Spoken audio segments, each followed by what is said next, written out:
Prawn dumpling soup. চিংড়ি মাছের এই স্যুপটা শীতের দিনে খুবই ভালো খেতে হয়।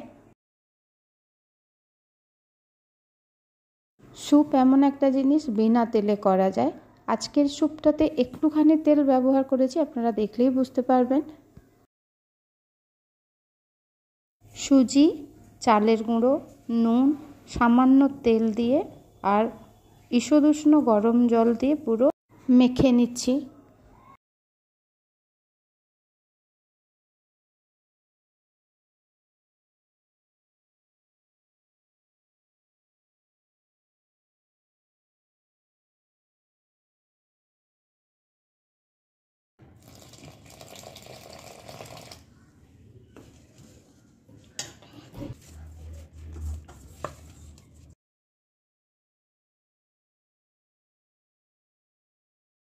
চিংড়ি মাছ ভালো করে কেটে ধুয়ে শুকনো করে নিয়েছি, মিক্সিতে পেস্ট করে নিয়েছি।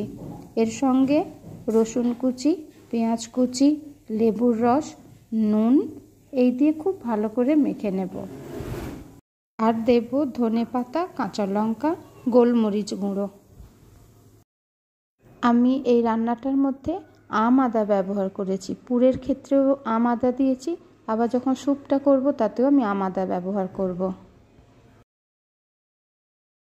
সুজি আর চালের গুঁড়োর ডোটাকে ভালো করে একটু ঠেসে নিয়ে ছোট ছোট রুটির মতন লেচি করে নেব।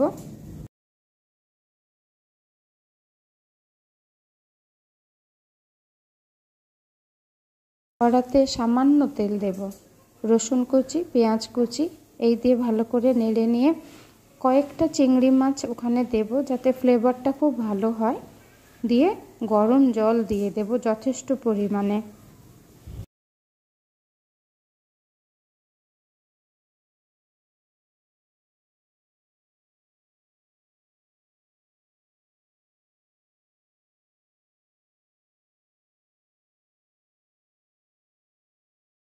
বেলার দরকার নেই, হাতেই এটা লুচির মতন শেপ করে নেওয়া যাচ্ছে।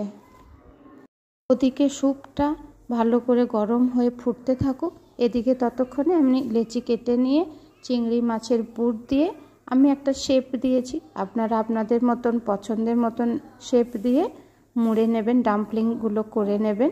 নিয়ে ওদিকে স্যুপটা ফুটে উঠলে একটা একটা করে ডাম্পলিংগুলো ওর মধ্যে দিয়ে দেব। আর আমি দিয়েছি একটু পালং শাক, সবুজ দেখাবে বলে আমি একটু পালং শাক দিচ্ছি, রসুন কুচি দিচ্ছি। আর আমি দিয়েছি বিশেষ করে যেটা আম আদা কুচিটা এর সঙ্গে খুব ভালো যাবে। নামানোর আগে আগে গন্ধরাজ লেবুর খোসা অবশ্যই দেবেন, তাতে স্যুপটা খুব ভালো খেতে হবে। এখন কত সুন্দর হয়েছে। ওপর থেকে ধনেপাতা আর লেবুর রস দিয়ে আমি সার্ভ করেছি, কারণ খাওয়ার সময় লেবুর রস একটু দিয়ে খেলে ভালো লাগে।